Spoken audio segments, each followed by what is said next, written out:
satu naskah juga dari Kanjeng Gusti Pangeran Adipati Arya Mangkunegara kaping sekawan, yaitu Serat Tripomo.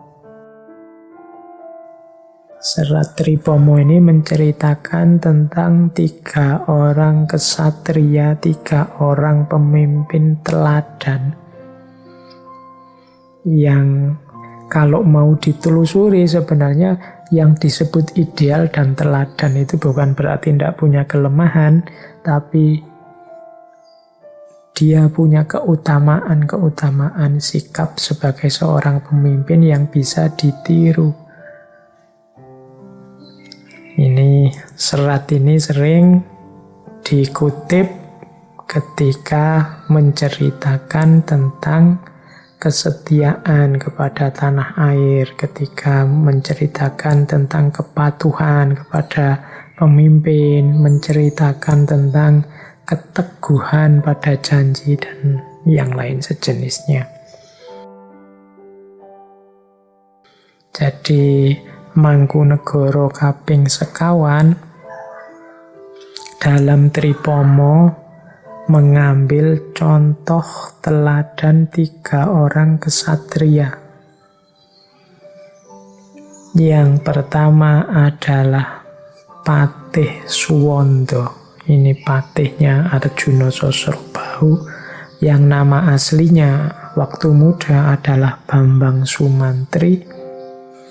Yang kedua Kumbakarna, adiknya Rahwana, adiknya Dasamuka. Dan yang ketiga Adipati Karna, atau kadang disebut juga Adipati Karna Basusena. Nah, ini 3 orang tokoh dari Serat Tripomo, kesatria teladan dalam kepemimpinan maupun dalam kepatuhan, kesetiaan, cinta tanah air. Yang pertama Bambang Sumantri atau Patih Suwondo.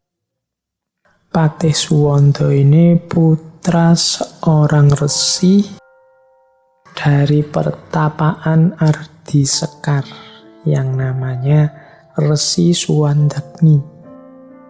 Nama kecilnya Patih Suwondo ini Bambang Sumantri. Bambang Sumantri ini digambarkan ganteng, gagah, dan dia punya seorang adik yang kebalikannya. Adiknya namanya Sukrosono. Sukrosono ini wajahnya raksasa. Jadi meskipun bentuknya digambarkan cebol, jadi raksasa cebol, sementara kakaknya Bambang Sumantri ini gagah. Nah, karena putranya resi, dua-duanya sama-sama sakti, tapi Sukrosono yang berwajah raksasa ini jauh lebih sakti daripada Bambang Sumantri. Nanti Bambang Sumantri ini mengabdi pada Prabu Arjuna Sosrobahu, raja yang juga sakti. Waktu melamar jadi prajurit di kerajaannya Prabu Arjuna Sosrobahu ini, adiknya yang raksasa ini ditinggal.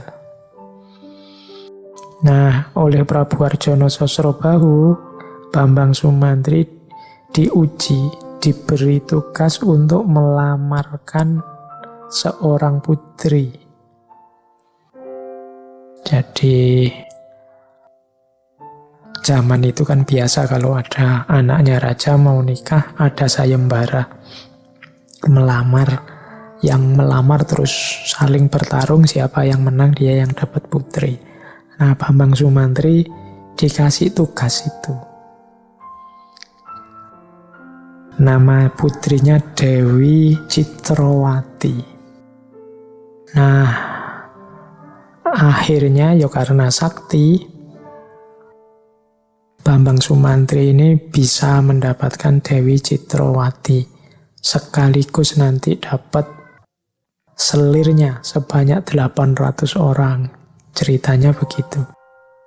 Nah, ada cerita waktu Bambang Sumantri ini dapat putri dan sekaligus selir, dia ini merasa, wah ini harusnya putri yang cantik dan selir-selir ini yo, harusnya aku yang memperistri, aku yang dapat, wong aku yang berjuang.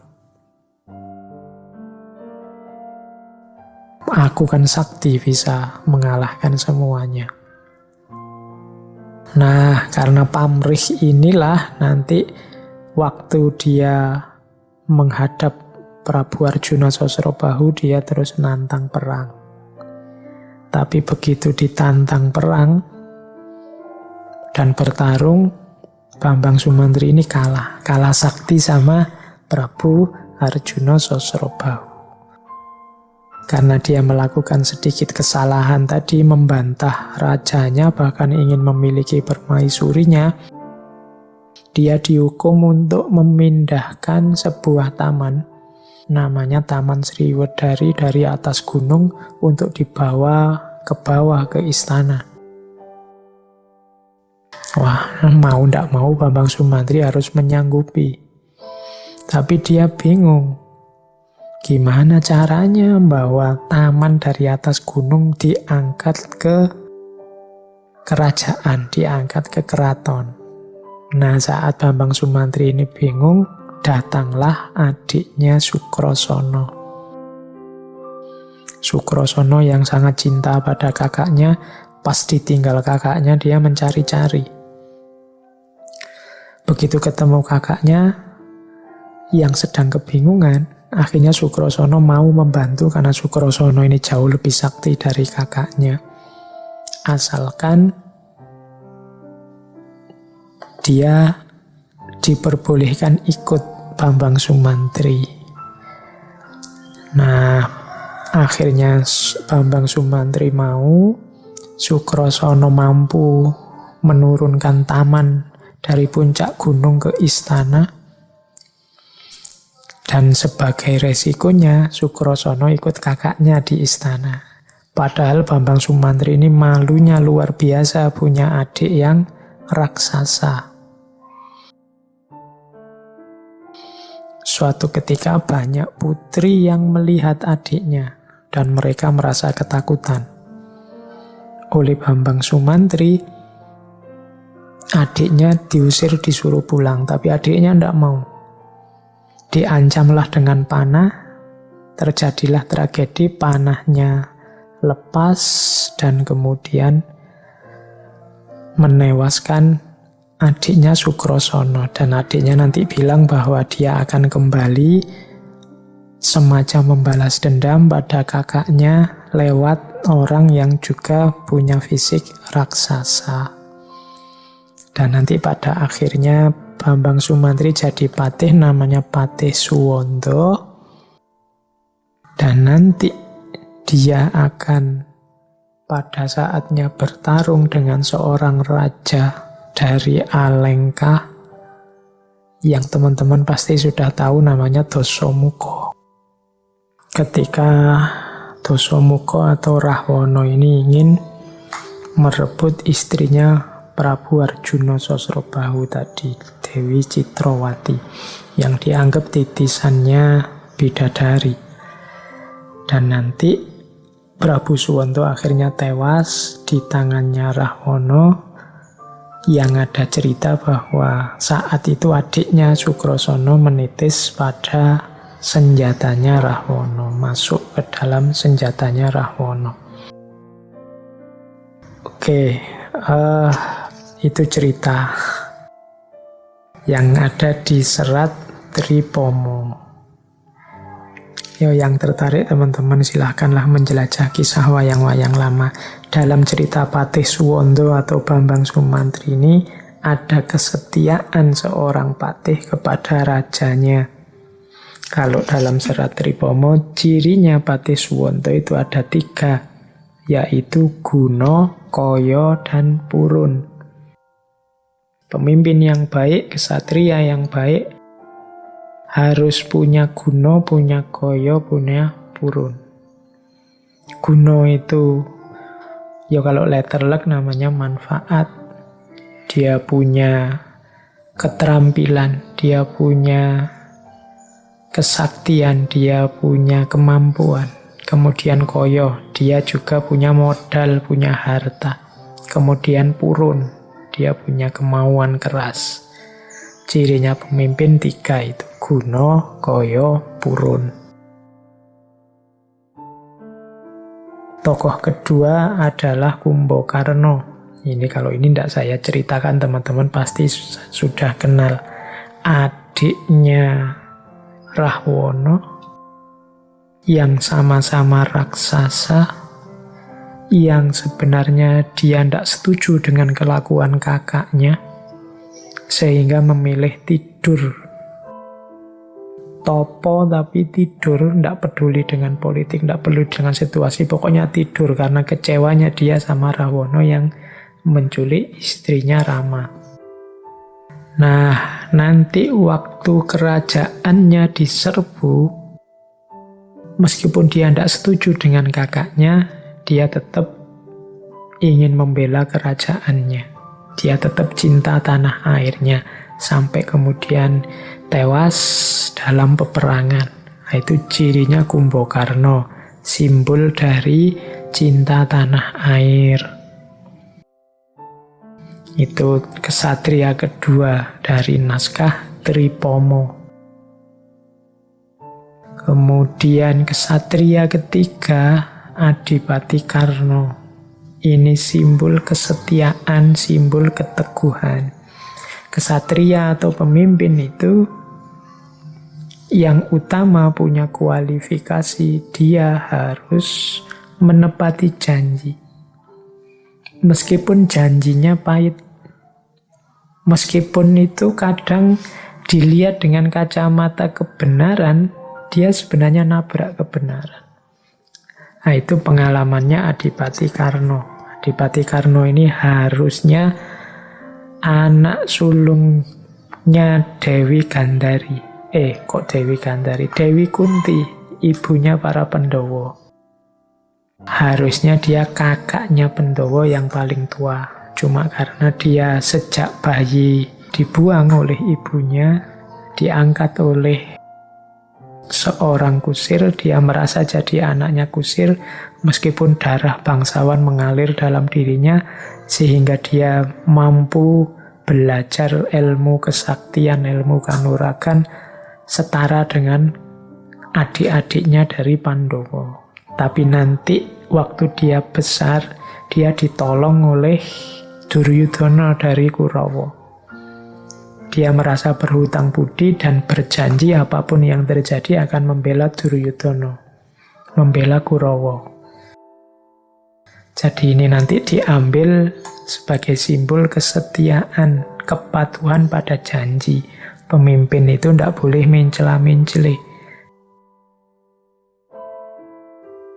Kalau sudah janji, ya harus ditepati. Nah, itu disimbolkan dengan kisahnya Adipati Karna. Sampai dia nanti tewas di tangan adiknya sendiri, Arjuna.